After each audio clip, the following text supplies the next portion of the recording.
Welcome back, and if you're new here, my name is Jade Rogers, and I'm a freelance artist based in the DMV. Today, we're going to be reviewing the Papershoot camera. The Papershoot camera claims to be a unique and affordable alternative to shooting film. It's a digital camera, and if you're obsessed with film like I am, you know how expensive film can be, and this camera seems to be a fun solution to not going broke buying film. I took the camera out. I did a few random photos in different lighting settings. So I did indoors, outdoors, nighttime, and in low light. So this camera is supposed to be budget friendly, but I personally think that if you're an artist who isn't consistently making work and you probably just need a camera for fun or you want to try something new, this might be a good option for you if you have the extra money to spend. But obviously inflation has everything going crazy and prices are just ridiculous.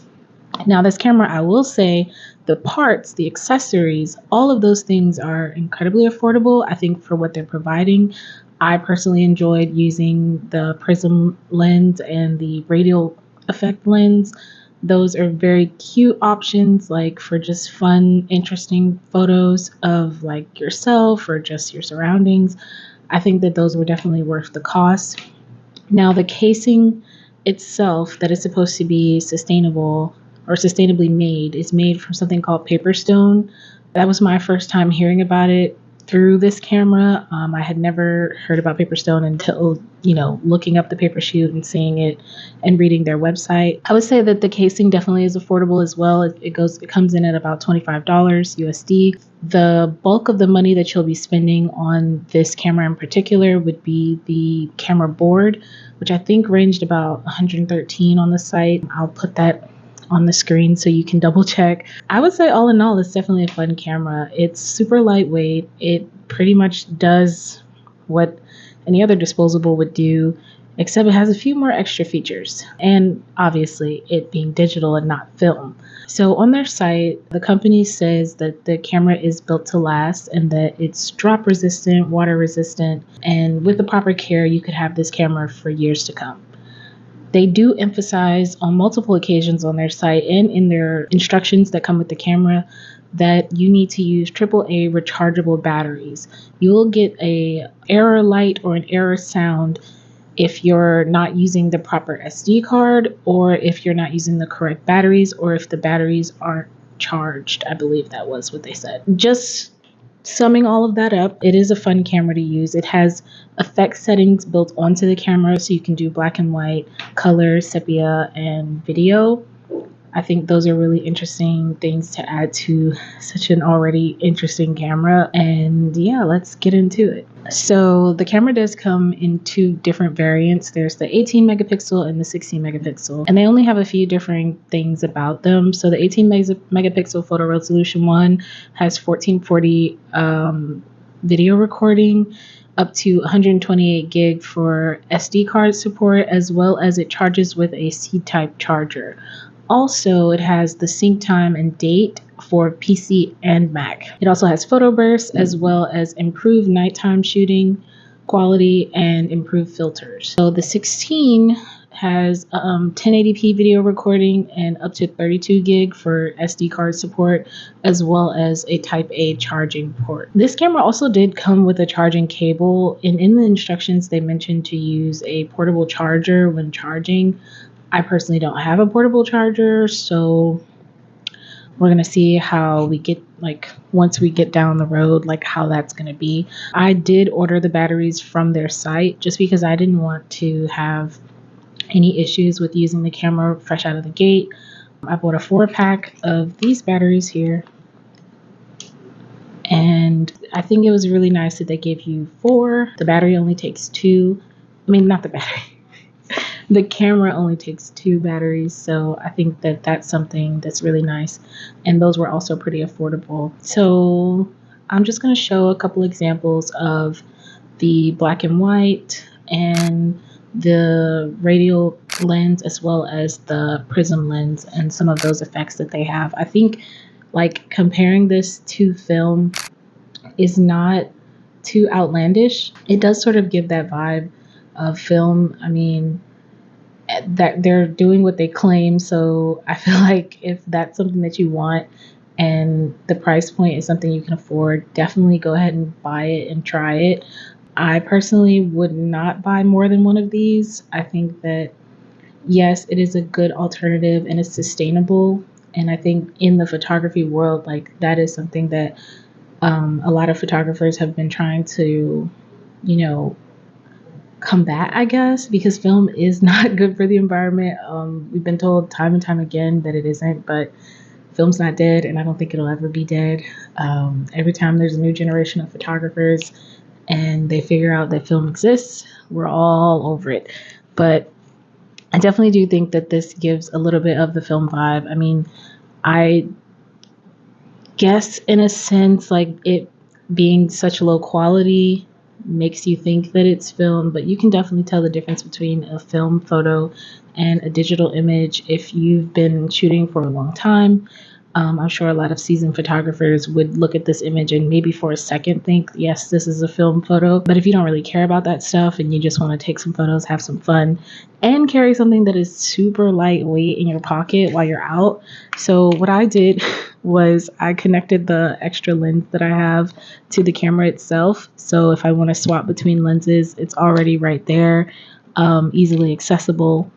It fit in my jacket pocket. I'm sure it could fit in even one of my smallest purses. A big thing for me, or when I go out and say I want to take photos, is the fact that my main camera, she's a bit hefty. So this is my Canon 77D. I've had it for about 5 years now, and the only thing I've upgraded is the lens and the battery pack.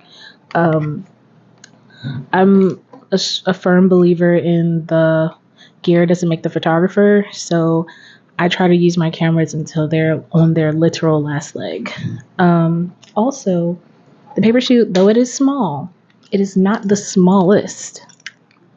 I have this tiny mini 35 mil camera that, well, it's not even 35 mil, but it looks like a 35 mil camera. My husband bought this for me because I collect cameras. Anyway, so comparing the size, the paper shoot is pretty small. Like, look at that. It's definitely something that'll be easy to carry around. Maybe not as easy as this, but still pretty small.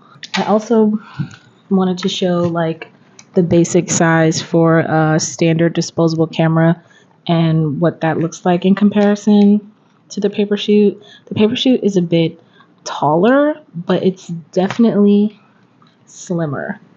Like that slimness definitely makes up for what it's, proposing in height. So I think, again, it becomes a more portable camera in that sense. And it was really fun to put it together. Like, I like building things and taking things apart. I used to take apart my old disposable cameras that my family had when I was a kid. Like, obviously, after they got the film developed, I'm not a monster, but I like building things. So even though this was a quick build and it was simple, it was still fun. So maybe in that sense, I would purchase another one just for that, or even just replace the casing. So this Paper Stone, they have a lot of different versions on their site. So you can pick something that matches your vibe. It doesn't have to be this. I got the vintage one just because I felt like it was more me. Like, I like older looking cameras. I like cameras that have sort of like that feel of like, I don't even know how to describe it. Something like this. One sec. Yeah, something like this. It's sort of just my vibe. I like black and white, black and silver, or all black. Like, we're black everything. Or green. I did see they had a green casing on their site that was so pretty. I feel like I would definitely use that. Now, the only thing about the paper shoot that I did not try is the video setting just yet. I was going to save it for when my family comes over this weekend just to see what like the quality and this like the sound quality is like. And I also haven't tried out the time lapse feature. So those are two things that I'll be trying later on. But all in all, I think this camera definitely is a fun camera to own. There are plenty of like really fun cameras out there that offer similar qualities as this one, but not like the design, I would say, and the sustainability aspect aren't really across the board in the camera industry right now. And I think they're pretty unique for just doing that as a bare minimum, thinking about sustainability and the future of the planet while also creating art. Now, would I completely replace my film camera, my disposable camera, with this camera? I don't think so. I feel like a lot of photographers might agree. The process of developing your film and making prints from your film is unmatched. Like, I think it slows you down, and the point of film now in a digital age is to slow down and really get to know your camera, really get to pay attention to your compositions and your lighting. And I think film is always going to be able to provide that in this fast-paced world that we live in. So replacing film with digital, maybe not ever going to happen, but having a good time, taking some photos for fun, for sure, I'll use this anytime. But I think had I not learned about film the way that I did, and like had I not had the chance to be able to develop my own film, and I still have my own kit now, I just don't do it as often as I used to. I feel like maybe had I just been introduced to this, I would have been like, for sure, I'll use this instead of film. I'm still going to give all of my life savings, all of it, to all of the film shops that I purchase from. One in particular that I do enjoy, and I personally think they have good deals on their film when possible, is Photodom. They're based in Brooklyn, New York. I've been, like, once I found out about them, like, I was shopping with them consistently. Like, I would get my film from there. I purchased some developing kit stuff from there once or twice, and just like accessories like clothing and croc giblets. Like, they have pretty much everything that I needed. Oh, and photo books. They have photo books too, which are great. I think I got a Jamel Shabazz one. I'm really getting sidetracked right now. But all in all, to say, the photo shoot camera, it's cool. It's fun. Definitely try out all their different lenses. They're super compact. They're so tiny. Look how tiny that is. They're so tiny, and they magnetically connect to the lens on the front of the board. Oh, that is, I will say, a pet peeve. Super pet peeve. I was shooting with the radial effect lens, and it just kept sliding around. Like, it won't stay centered on the lens. And I was thinking, like, oh, did I put it on backwards? Like, is the magnetic thing not working? But no, it's not on backwards. It just slides. Like, I think that's something that's a bit annoying about this camera, is like the magnetic thing isn't strong enough to keep it in one spot. And I haven't even, like, when I take a picture with this, like, I'll hold it like this, so my finger's nowhere near the effect lens, and it just, I'll look down at it and it'll just be uncentered. Like, it's super weird. So that is a pet peeve of mine. Also, I kind of like the look of there not being any glass here, because it reminds me of like when people used to do their 3D frames, they pop out the lenses. Like, that's what it feels like shooting with this. But I think maybe just having something there would be nice, because I don't know, it just feels like you're literally just looking through a piece of paper. And maybe some people will be fine with that, but for me, I was just like, this is kind of weird. Like, what's happening? I think that might have been my only pet peeve about it, though, is my main pet peeve would have been the lenses shifting. Otherwise, I think it's fine. I think it's a cool little option to have in your arsenal if you want to take it on. I've seen people use it for weddings, and I feel like that is the most amazing idea ever. And I think they do let you rent them from the site.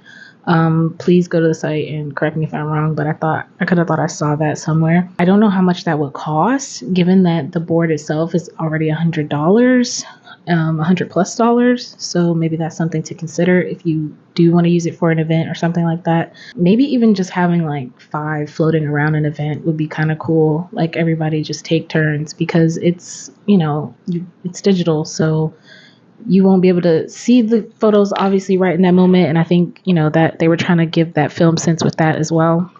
but everybody can get a chance to use it, and it's super portable. So you don't have to worry about anybody breaking your expensive equipment. So that is a good thing as well. But yeah, definitely try this camera out. Look into it, see if it's for you, and let me know in the comments what you think about it and if you buy this camera.